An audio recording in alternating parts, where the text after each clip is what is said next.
I'm Jody Williamson with Sandler Training. I'm here today to talk about rule number 24. Product knowledge used at the wrong time can be intimidating. Have you ever overwhelmed a prospect in a sales call with too much product knowledge? If you don't think you have, you actually probably have and not realized it. Because one of the things we hear from prospects all the time is salespeople tend to come in and talk in buzzwords, industry jargon, acronyms, and in the process they make prospects feel uncomfortable because the salesperson's assuming the prospect knows what they're talking about. And sometimes they do, but many times they don't. And when that happens on a call, a prospect could do one of two things. One thing is they could say, well, time out. I'm not sure what you're saying. Can you clarify yourself? But many prospects won't do that because that implies that they're not intelligent, that they're dummies. And so instead of that, they tend to default to option number 2, which is they don't say anything. But what they want to do is get out of that situation because no one likes to feel uncomfortable. So getting out of the situation can look like they have a meeting to go to all of a sudden, or you try to get back in and they don't take your phone calls and they give you the runaround.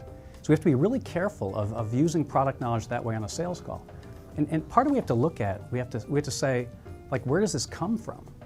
And one of the things that we see is that, in our schooling, we learn something new and we get tested and we feed it back and we get strokes in recognition, we get good grades by learning something and regurgitating it back.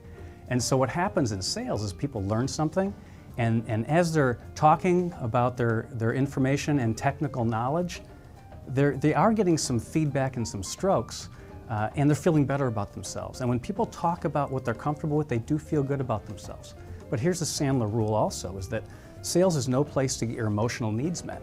It's a place to go to the bank. And if I'm using my product knowledge to feel better about myself, that's the wrong reason to use product knowledge. Product knowledge has a value to give you confidence, so you can ask better questions, so you can qualify prospects better.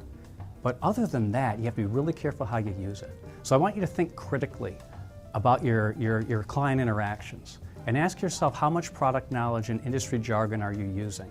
And I would challenge you also to try to retool your sales calls in a way where you focus on asking really good questions and not focusing on giving all your product knowledge.